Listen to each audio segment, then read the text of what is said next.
এরকম হাজারো মিসাল আছে। কথা হলো একটা, আমি কাউকে যদি আমার কাছে পেতে চাই তাহলে অবশ্যই তার পাওনা, তার অধিকার, তার এজাজ, তার একরাম আমার অন্তরে মিয়া মিয়া লাগবে, 100 লাগবে। তাহলেই সে আমার কাছে আসতে আগ্রহী হবে, সে আমার কাছে থাকবে, সে আমাকে আপন করে নিবে। আজকে যেই সমস্ত ছেলে মেয়েদের হাতের ভিতরে আল্লাহর কোরআন উঠাইয়া দেওয়া হলো, কথাগুলি বলা দরকার ছিল অভিভাবক থাকতে, কিন্তু কি করব, আর নসিবু ইউসিবু, ব্যর্থ হয়েছি অনেক আগে। সিরাজগঞ্জের মার্কাজে আজকে গুরুত্বপূর্ণ মশওয়ারাও ছিল। এই প্রোগ্রামে উপস্থিতির জন্য টাইমের আধা ঘন্টা আগে গিয়ে শুধু সালাম দিয়েই চলে আসছি। বলছি একটা মাদ্রাসার প্রোগ্রামের আমি চিফ গেস্ট, এখানে তো অনেক মুরব্বী আছে, ওইখানে তো আমি ছাড়ার এই মানের কেউ নাই, আমাকে বড় করে তারা দাওয়াত করেছেন। তো জবি হোক, বলা দরকার ছিল তাদেরকে, আপনারা যারা আছেন তারা আমার এই কথাগুলি অভিভাবকদের কাছে পৌঁছায় দিবেন। সেটি হলো, বুকে বড় আশা নিয়েই সন্তানকে মাদ্রাসায় দিয়েছি, কিন্তু যেই পরিমাণে সন্তান কোরআন হাতে নেয় সেই পরিমাণে সন্তান আলেম হয় না। আমার সাথে যে একটা ছেলে আছে, আজকে আসছে, ও বলতেছে যে হুজুর, নিচের কিতাবখানা ফার্সি পাইলি যখন পড়ে তখন নাকি ওদের, আমার মাদ্রাসাতেই পড়ছে, সাথী ছিল নাকি 40 জনের উপরে। 30-40 জন সাথীর মধ্যে দাওরা হাদিস পর্যন্ত গেছে 3-4 জন, আরগুলা যায় নাই। কেন যায় নাই? আমি তো আবেগের সাথে আমার ছেলেটাকে সকালবেলায় ঘুমের প্রয়োজন থাকতেও আমি ঘুমটাকে নষ্ট করে আমি বাচ্চাকে নিয়ে সকালবেলায় মক্তবে দিয়ে আসলাম, আমি তো হিফজখানায় দিয়ে আসলাম, আমি তো হুজুরকেও এক্সট্রা হাদিয়া দিলাম, আমি তো হুজুরের ওয়াইফের জন্য শাড়ি কিনা দিলাম, আমি এত কিছু করলাম, এরপরেও আমার ছেলে হাফেজ হলো না কেন? এরপরে আমার ছেলে আলেম হলো না কেন? এরপরে আমার ছেলে বড় যোগ্য হয় না কেন? মনে রাখতে হবে, অনেক কিছুকেই মূল্যায়ন করতে হবে। তার মধ্যে প্রথম মূল্যায়ন 2টা জিনিসের, একটা হলো কোরআন আর একটা হলো মুআল্লিমুল কোরআন। কোরআন, মুআল্লিমুল কোরআন। একটা হলো আমি যেই যাকে অর্জন করার জন্য আমি ব্যস্ত, আমি ক্লান্ত, আমি পরিশ্রান্ত, আমি বেকারার, আমি উৎকণ্ঠায় থাকি, যাকে অর্জন করার জন্য ওর নিজস্ব কিছু হক আছে, ওর পাওনা, ওর অধিকার, ওর হক, ওর এজাজ একরাম আমার অন্তরে যত বাড়বে ওই জিনিস আমার ভিতরে তত বেশি হাসিল হবে। এ কারণে কোরআনে পাকের তাজিম অত্যন্ত জরুরি। কোরআনে পাকের 7টা হক আছে, আমি এখন বলতে পারবো না। আমার মসজিদে কোরআনের হক সম্পর্কে আলোচনা করছি, তাও মনে হয় 5 জুমা হবে, 5-6 জুমা হয়েছে। কোরআন শরীফের হকই শুধু আলোচনা চলতেছে। তো একেবারে এক কথায় বলি, কোরআনে পাকের হক যদি কোরআনকে আমি না দেই, আমার ফ্যামিলি না দেয়, তাহলে ওই কোরআন আমার ছেলের অন্তরে বাড়ি করতে রাজি হবে না, এই কোরআন আমার ঘরে আসতে রাজি হবে না, ও কোরআনের কোনো যোগ্য আলেম আমি কোনো দিনও পাবো না। একেবারে এক কথায় বলে দিই, পৃথিবীর কোনো মানুষ যদি চায় আমার সন্তানটা যোগ্য আলিম হোক, তাহলে তার জন্য 2টা জিনিস ফর্স, অবশ্য দরকার, নাহলে হবেই না। নাম্বার 1, কোরআন সুন্নাহ হাদিস এগুলির প্রতি শ্রদ্ধাশীল হতে হবে, খোদ কোরআনের প্রতি শ্রদ্ধাশীল হতে হবে, কোরআনের গায়ে জামা বানায় দিতে হবে। কোরআন যেই রেহালের উপরে রেখে পড়বে এটা প্লাস্টিকের হলে চলবে না, এটা উঁচু রেহাল দিতে হবে, যাতে সামনে দিয়ে কেউ চলতে গেলে পা উঠাইলে কোরআনের উপরে পা না ওঠে। কোরআনকে রাখার জন্য সবচাইতে স্পেশাল উন্নত দামি তাক বানাইতে হবে, বাসাতে রাখার জন্যও। নিজের বাসাতেও কোরআন যত্রতত্র ছুঁড়ে মারা যাবে না। কোরআনের গায়ে ময়লা পড়ে আছে, কোনো খবর আমার নাই, বরকত আসবে না।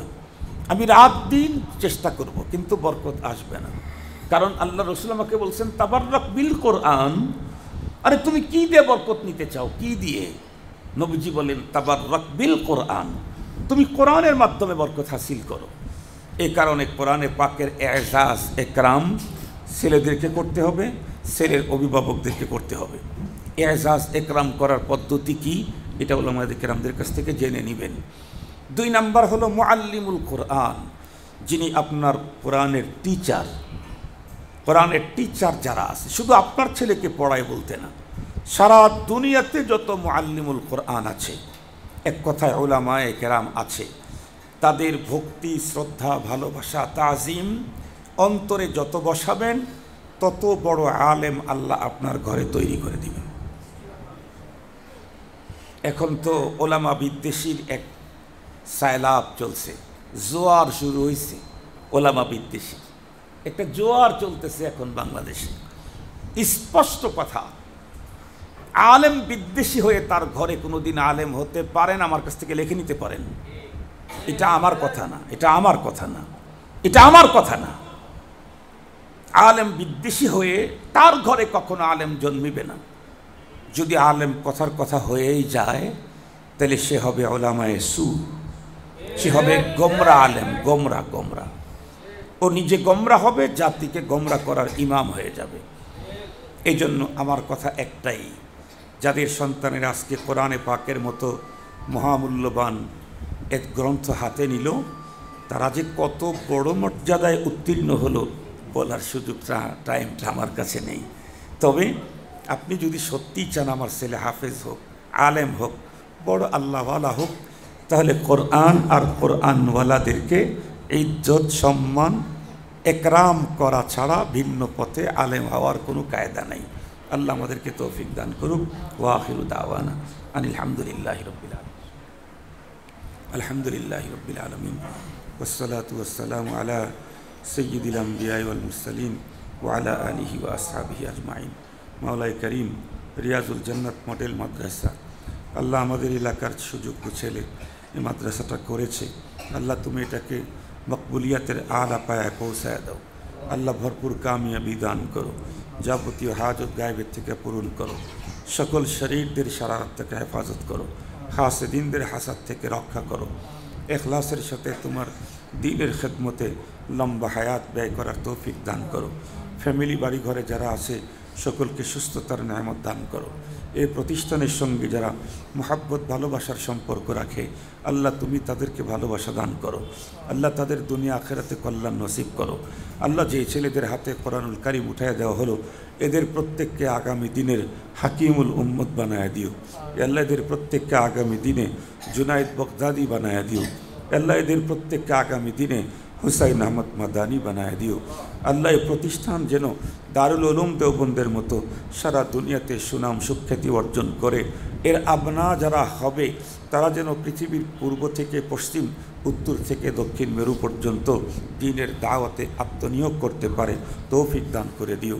আল্লাহ সময় ছাড়া এসেছি, অনেকের কষ্ট হয়েছে, আল্লাহ তুমি আমাকে ক্ষমা করে দিও। যারা ধৈর্য ধরেছে তাদেরকে উত্তম যাজা দান করো। বিরহমাতিকা ইয়া আরহামার রাহিম। এদিক ওদিক চলতে পারে, এরা ওই জায়গায় থাকতে ইচ্ছে করে, ওইখানে যায় যেখানে গেলে তার কদর হয়, সম্মান হয়, ইজ্জত হয়। একেবারে সহজ কথা বলি, আমাদের রসুল করিম সাল্লাল্লাহু আলাইহি ওয়াসাল্লামের জন্ম মক্কাতুল মুকাররমা, কোরআনে পাকের নুজুল শুরু মক্কাতুল মুকাররমা, খানায়ে কাবা মক্কাতুল মুকাররমা, মিনা মুজদালিফা মক্কাতুল মুকাররমায়, আরাফা, সাফা, মারওয়া সবই মক্কা শরীফে। এক কথায় বলতে গেলে আরাকিনে ইসলামের অন্যতম রুকুন হজ, এটার সবগুলি কাজই মক্কা শরীফে। মদিনাতে কোনো হজের কাজ নাই। ইসলামের একটা রুকুন, 5টা ইসলামের রুকুনের একটা রুকুন নির্ধারিত একটা এরিয়ার সাথে সম্পৃক্ত। ওই এরিয়া কত বড় দামি, যেই এরিয়া ছাড়া কোনো মানুষের ঈমানই হবে না, যে মানুষের ইসলামই হবে না। বুনিয়াল ইসলাম আলা খামস, তার ভিতরে একটা হজ্জে বাইতুল্লাহ। বাইতুল্লাহর হজ পৃথিবীর কোথাও হয় না, এমনকি মদিনাতে গিয়েও হজ হয় না। হজের জন্য বাইতুল্লাহ দরকার। নামই তো হজ্জে বাইতুল্লাহ, মক্কা শরীফ। কিন্তু রসুল করিম সাল্লাল্লাহু আলাইহি ওয়াসাল্লাম যেখানে জন্ম নিলেন, যেখানে হজব্রত পালন করতে ইসলামের অন্যতম রুকন পালনে পৃথিবীর যেখানেই থাকুক এখানেই আসতে হয়, যেখানে আল্লাহ পাকের ঘর, যেখানে মিনা, মুজদালিফা, আরাফা, সাফা, মারওয়া, যেখানে মাকামে ইব্রাহিম, এই জাতীয় অনেক মূল্যবান জায়গা থাকতে নবীজি এখন আছেন কোথায়? মদিনাতুল মুনাব্বারাতে। কেন নবীজি এত কিছু দিক থেকে উন্নত জায়গাতে ছেড়ে গেলেন কেন? এই প্রশ্নের এক কথায় উত্তর হলো, মক্কার মানুষেরা নবীজিকে কদর করে নাই যেমনটি কদর করা দরকার ছিল। মক্কার মানুষেরা নবীজিকে যেমনটি কদর করা দরকার ছিল তেমনটি কদর করেন নাই। এ কারণে নবীজির মতো মহানবী, মহামানব মক্কাতুল মুকাররমার মতো জায়গা ছেড়েও মদিনাতে চলে গেছে।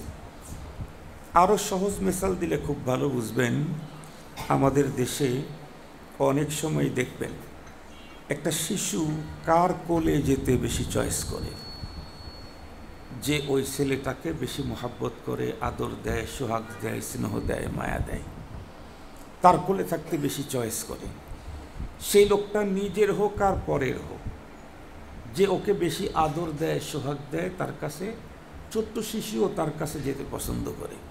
আপনারা দেখছেন কিনা জানি না, এমনও হয় জন্মদাতা পিতার কোলে যেতে চায় না, চাচার কোলে থাকতে চায়। এমনও কিন্তু হয় জন্মদাতা পিতা তার কোলে শিশু না থেকে চাচার কোলে যায়। কেন? পিতা ওই শিশুকে সময় দেয় নাই, পিতা ওই শিশুকে ওই পরিমাণে আদর দেয় নাই যেই পরিমাণে আদর দিয়েছে ওর চাচায়। তো পৃথিবীর প্রতিটি মানুষ, প্রতিটি যন্ত্র, প্রতিটি বস্তুই ওই জায়গায় থাকতে চয়েস করে যেই জায়গাতে তার কদর হয়, যেখানে তার সম্মান হয়, যেখানে তার চাহিদা পূরণ হয়, যেখানে তাকে ইজ্জত দেওয়া হয়, যেখানে তার অধিকার 100% দেয়। অধিকার কেউ যদি কাউকে না দেয় তাহলে কিছুদিন পরেই অধিকার আদায়ের জন্য আপনজনের বিরুদ্ধেও স্লোগান শুরু হয়। এ কারণেই কোনো স্বামী যদি স্ত্রীকে তার অধিকার না দেয়, স্ত্রী এক সময় ছেলে রেখেও স্বামীর ঘর ছেড়ে চলে যায়। কেন? কোনোই মূল্যায়ন নাই, কোনোই অধিকার তার কাছে আমার পাওনা নাই, বাচ্চা থাকলেও চলে যায়। আবার কোনো স্ত্রী যদি স্বামীকে তার অধিকার পাওনা না দেয়, স্বামীও তাকে ছেড়ে অন্যত্র কোথাও চলে যায়।